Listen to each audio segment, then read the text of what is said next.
എല്ലാ കൂട്ടുകാർക്കും നമസ്കാരം. കഥ കേട്ടുകൊണ്ടിരിക്കുകയായിരുന്നേ അല്ലേ? ഏത് കഥയാണ് കേൾക്കുന്നത്? ആലിബാബയും 40 കള്ളന്മാരും. കഥ പറഞ്ഞ് അതിൻ്റെ ലെങ്ത്ത് കൂടുമ്പോഴാണ് ഞാൻ നിർത്തുന്നതും അടുത്ത ദിവസത്തേക്ക് വയ്ക്കുന്നതും. ഇന്ന് ബാക്കി കേൾക്കാം. ഇവിടെ വരെയ കഥ പറഞ്ഞത് ആലിബാബയുടെ ചേട്ടൻ കാസിം ആ ഗുഹയിൽ പെട്ടുപോയി. പേടിച്ചതുപോലെ തന്നെ കുറച്ച് കഴിഞ്ഞപ്പോൾ വീണ്ടും കുതിരക്കുളമ്പടികൾ കേട്ടു. കാസിമിന് മനസ്സിലായി തൻ്റെ ജീവൻ അപകടത്തിലായി. അയാൾ പേടിച്ച് വിറച്ച് ഒരു ഇരുട്ടിലിങ്ങനെ ഒളിച്ചിരുന്നു. കള്ളന്മാരെ ഗുഹയുടെ എത്തിയപ്പോഴുണ്ട് പുറത്തെല്ലാം കഴുതകളും മേയുന്നു.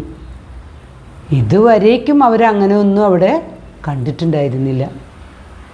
അപ്പോൾ അവർക്കൊരു സംശയമായി. വേഗത്തിൽ വന്ന് അവർ ഗുഹയുടെ വാതിൽ തുറന്നു. അകത്ത് കടന്നതും ആരെ കണ്ടുപിടിച്ചു? കാസിമിനെ കണ്ടുപിടിച്ചു. കള്ളക്കാരൊക്കെ കൂടെ കാസിമിനെ പിടിച്ച് കൊള്ളത്തലവൻ്റെ മുന്നിൽ കൊണ്ടുവന്ന് നിർത്തി. അയാൾ തൻ്റെ നിധി കൈക്കലാക്കാൻ വന്നതിൻ്റെ അരിശം മൂത്ത് കയ്യിലെ വാളെടുത്തിട്ട് കാസിമിനെ അങ്ങോട്ട് വെട്ടി കഷ്ണങ്ങളാക്കി. അതും കഴിഞ്ഞ് ആ ശരീരമൊക്കെ അവിടെ ഇട്ടിട്ട് അവരെ തിരിച്ച് പോയി. കാസിം വരാതെ ഇങ്ങനെ കാത്തിരിക്കുകയാണ് കാസിമിൻ്റെ ഭാര്യ. കുറേ സന്ധ്യയാകാറായി. ഇപ്പോൾ വരും എന്നിങ്ങനെ കരുതി നല്ലോണം ഇരുട്ടാകാൻ തുടങ്ങി. അവളുടെ ഉള്ളിലെ പേടിയാകാൻ തുടങ്ങി. അവൾ വേഗത്തിൽ ഓടി ആലിബാബയുടെ വീട്ടിലേക്ക് ചെന്നു. ആലിബാബയോട് പറഞ്ഞു, ഇത്രയും നേരമായിട്ട് കാസിം തിരിച്ചെത്തിയിട്ടില്ല. ആലിബാബയ്ക്ക് മനസ്സിലായി ചേട്ടന് എന്തോ അപകടം പറ്റിയിട്ടുണ്ടായിരിക്കണം. നേരം വെളുക്കാൻ വേണ്ടി അവർ കാത്തിരുന്നു. നേരം വെളുത്തതും ആലിബാബ കാട്ടിലേക്ക് ഓടി തൻ്റെ കഴുതയുമായിട്ട് പോയി. അവിടെ ചെന്നു. ചേട്ടൻ്റെ കഴുതകളൊക്കെ അവിടെ നടക്കുന്നത് കണ്ടു. വേഗത്തിൽ ഗുഹയുടെ അടുത്ത് വന്നു. ഓപ്പൺ സിസേം എന്ന് പറഞ്ഞു. ഗുഹയുടെ വാതിൽ തുറന്നു. അകത്ത് കടന്നതും അലിബാബയുടെ ഹൃദയം പിളരുന്ന കാഴ്ച തന്നെ കണ്ടു. എന്താ കണ്ടത്? കഷണങ്ങളായി മരിച്ചു കിടക്കുകയാണ് കാസിം. മറ്റൊന്നും ആലോചിക്കാൻ നിന്നില്ല. അധികം ആലോചിച്ചാൽ തൻ്റെ ജീവനും അപകടത്തിലാവും എന്ന് കരുതി പെട്ടെന്ന് തന്നെ കാസിമിൻ്റെ ശവശരീരത്തിൻ്റെ കഷ്ണങ്ങളൊക്കെ എടുത്ത് ചാക്കിലാക്കി കെട്ടി തൻ്റെ കഴുതപ്പുറത്ത് വെച്ചു. ഒന്നും അറിയാത്തതുപോലെ വേറെ കുറേ വിറകും വെച്ച് സാധാരണ വിറക് വെട്ടാൻ പോയിട്ട് വരുന്നത് പോലെ തന്നെ നാട്ടിലേക്ക് വന്നു. അകത്ത് കടന്നു കാര്യങ്ങളൊക്കെ എല്ലാവരോടും പറഞ്ഞു. കാസിമിൻ്റെ ഭാര്യ കരച്ചിലായി.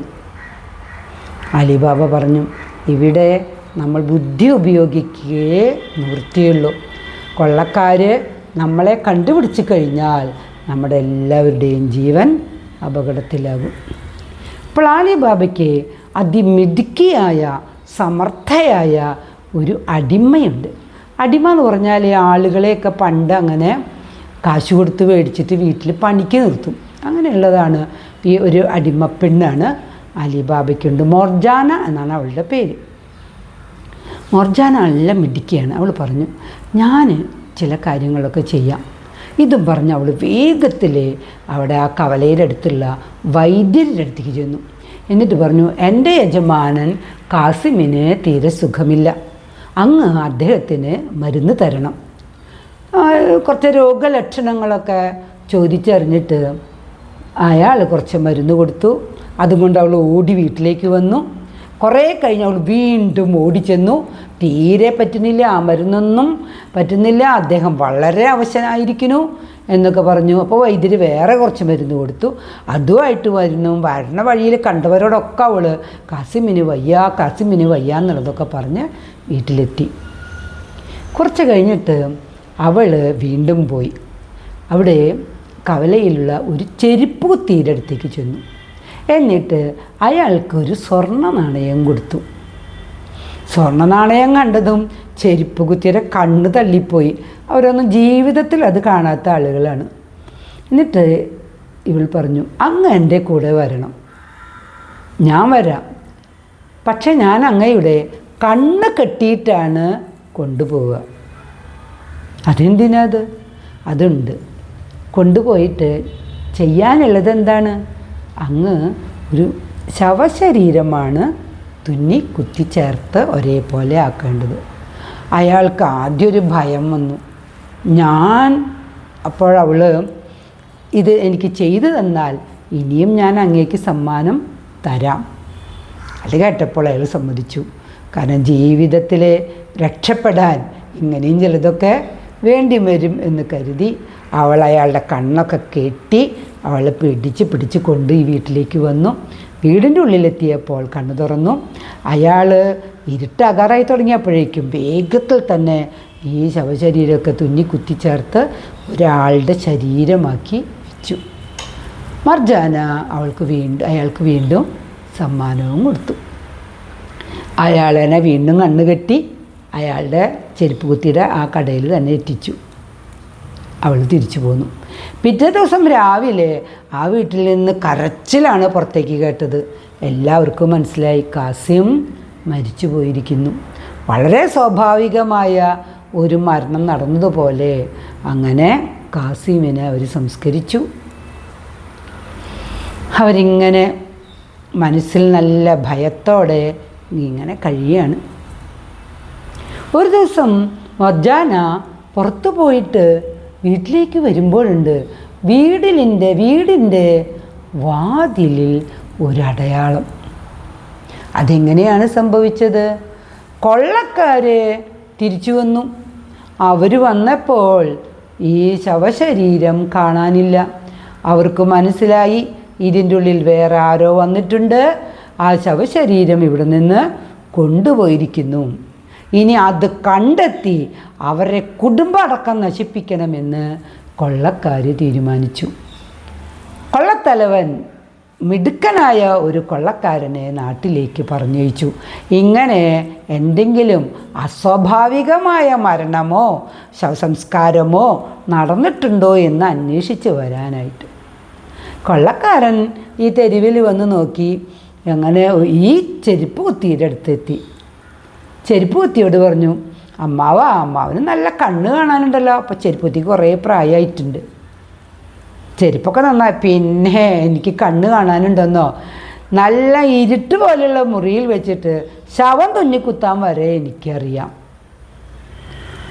കള്ളകന് സന്തോഷമായി. ശവം തുന്നിക്കുത്താനോ? ഉടനെ അയാളൊരു സ്വർണ്ണ നാണയം ചെരുപ്പ് കുത്തിക്ക് കൊടുത്തു. അതെന്താ അമ്മാവ? എനിക്ക് ആ കഥ കേട്ടാൽ കൊള്ളാമെന്നുണ്ട്. ഇന്നലെ എന്നെ അങ്ങനെ ഒരാൾ കൂട്ടിക്കൊണ്ട് പോയിട്ട് ഞാനൊരു ശവം കൊടുത്തു. എനിക്ക് സ്വർണ്ണ നാണയവും സമ്മാനവും കിട്ടി. ചേട്ടാ, ആ വീട് ഏതാണെന്ന് എനിക്കൊന്ന് പറഞ്ഞു തരാമോ? ഞാൻ ചേട്ടന് കൂടുതൽ സ്വർണ്ണ നാണയങ്ങൾ തരാം. അയാൾ പറഞ്ഞു, അത്ര എളുപ്പമല്ല, എൻ്റെ കണ്ണ് കെട്ടിയിട്ടാണ് എന്നെ കൊണ്ടുപോയത്. അപ്പോൾ കൊള്ളക്കാരൻ പറഞ്ഞു, ഞാൻ കണ്ണ് കെട്ടി ഒന്ന് നടത്തി നോക്കാം, താങ്കൾക്ക് പറ്റുമെന്ന് നോക്കൂ. അങ്ങനെ വീണ്ടും അയാൾ കണ്ണ് കെട്ടി നടന്ന് അയാൾ നടക്കുമ്പോൾ ഇങ്ങനെ പ്രത്യേകമായ ഒരു സ്ഥലങ്ങളൊക്കെ കണ്ടുപിടിച്ച് ഒരു വീടിൻ്റെ പടിക്കലെത്തിയപ്പോൾ ഈ ചെരുപ്പ് കുത്തി പറഞ്ഞു, ഇതാണ് ഞാൻ പോയ വീട്. ഓ, സന്തോഷം ചേട്ടാ, ഞാൻ വെറുതെ അറിയാൻ വേണ്ടിയിട്ട് ചോദിച്ചതാ എന്നെല്ലാം പറഞ്ഞ് ചെരുപ്പ് കുത്തിക്ക് സമ്മാനവും കൊടുത്തു. ഈ വീട് നോക്കുമ്പോൾ ഈ അറബി നാടുകളിലൊക്കെ ഒരു പ്രത്യേകത, ഒരേ തെരുവിലെ എല്ലാ വീടുകളും ഒരേപോലെ ആയിരിക്കും അത് പണിതിട്ടുണ്ടാവുക. അതിൻ്റെ ചുമരും വാതിലും ഈ വീട് പോലെ തന്നെ ആയിരിക്കും അടുത്ത വീടും. നോക്കുമ്പോഴെല്ലാ വീടും ഒരേപോലെയാണ്. അപ്പോൾ ഈ വീട് കണ്ടുപിടിച്ചിട്ട് രാത്രി മറ്റ് കൊള്ളക്കാരൊക്കെ കൂടെ വന്ന് ഇവരെ നശിപ്പിക്കാൻ പ്ലാനിട്ടിട്ട് അയാൾ എന്ത് ചെയ്തു? ഈ വീടിൻ്റെ വാതിലുമേ ചോക്ക് കൊണ്ട് ഒരു അടയാളം ഇട്ട് വെച്ചിട്ടാണ് പോയിട്ടുള്ളത്. ഈ അടയാളമാണ് പുറത്തു പോയി വന്ന മർജാന കണ്ടത്. അവൾക്ക് മനസ്സിലായി, ഇതാരോ തങ്ങളെ മനസ്സിലാക്കാൻ വേണ്ടി വെച്ചിട്ടുള്ള അടയാളമാണ്. അവൾ എന്ത് ചെയ്തു? ചോക്കെടുത്തിട്ട് ആ തെരുവിലെ എല്ലാ വീടിൻ്റെ മുന്നിലും ഇതേ അടയാളം ഇട്ടുവെച്ചു. രാത്രിയായപ്പോൾ ഈ കള്ളനും മറ്റ് ബാക്കി കള്ളന്മാരും കൂടെ വന്നു. നോക്കുമ്പോൾ ഒരു വീട് കണ്ടുപിടിക്കാൻ പറ്റുന്നില്ല. എല്ലാ വീടിൻ്റെ മുന്നിലും ഇതേ ഒരേ അടയാളമാണ് എല്ലാവരുടെ വാതിലും. കൊള്ളത്തലവന് ദേഷ്യം വന്നു. അവർ തിരിച്ചുപോയി ആ കള്ളനെ അയാൾ അന്ന് തന്നെ കൊന്നുകളഞ്ഞു. കൃത്യമായി കാര്യങ്ങൾ മനസ്സിലാക്കാൻ കഴിയാതെ വന്നു എന്നും പറഞ്ഞിട്ട്. അപ്പോൾ അടുത്ത ദിവസം വേറൊരാളെ അതിനു വേണ്ടി നിയോഗിച്ചു. അപ്പോൾ അയാൾക്കറിയാം ചെരുപ്പൂത്തിക്കാണ് ഇതറിയാമെന്നുള്ളത് മറ്റേ ആൾ ചെന്ന് പറഞ്ഞു കൊടുത്തിട്ടുണ്ട്. അയാൾ നേരെ ചെരുപ്പൂത്തിയുടെ അടുത്ത് വന്നു. ഇന്നലെ ഉണ്ടായതുപോലെ സ്വർണ്ണ നാണയം കൊടുത്തു. ചെരുപ്പൂത്തിയുടെ കണ്ണ് കെട്ടി ചെരുപ്പൂത്തി നടന്നു, വീട് കണ്ടുപിടിച്ചു. ഇന്ന് പോയ കള്ളൻ വിചാരിച്ചു ഇങ്ങനെ എല്ലാവർക്കും കാണുന്ന വിധത്തിലൊന്നും ചെയ്യണ്ട എന്നും കരുതി ഒരു ചെറിയ ചുമന്ന പെയിൻറ് ഉപയോഗിച്ച് ഏറ്റവും അടിയിലൊരു ചെറിയ കുത്തിട്ട് വെച്ചു. പെട്ടെന്ന് ആർക്കും കണ്ടുപിടിക്കാൻ പറ്റില്ല. ഇയാൾ തിരിച്ചു പോയി. മർജാനയുടെ ശ്രദ്ധയുണ്ടതിലേ. മർജാന എന്ത് ചെയ്തു? അവൾ നോക്കി, ഇത് കണ്ടെത്തിയവൾ അതേ പെയിൻറ് എല്ലാ വീട്ടിലും അതേ സ്ഥലത്ത് കുത്തിവെച്ചു. കള്ളന്മാരൊക്കെ രാത്രി വന്നു. അവർക്ക് ഈ വീട് കണ്ടുപിടിക്കാൻ പറ്റിയില്ല. തിരിച്ചു പോയി. ഈ വന്നവൻ്റെ കഥയും അന്ന് അവർ കഴിച്ചു. ഇനി എന്ത് സംഭവിക്കും എന്നറിയാനായിട്ട് മർജാനയും അലിബാബയും ബാക്കി എല്ലാവരും ഇങ്ങനെ കാത്തിരിക്കുന്നു. ഇനി ബാക്കി കഥ നാളെ പറഞ്ഞു തരാം.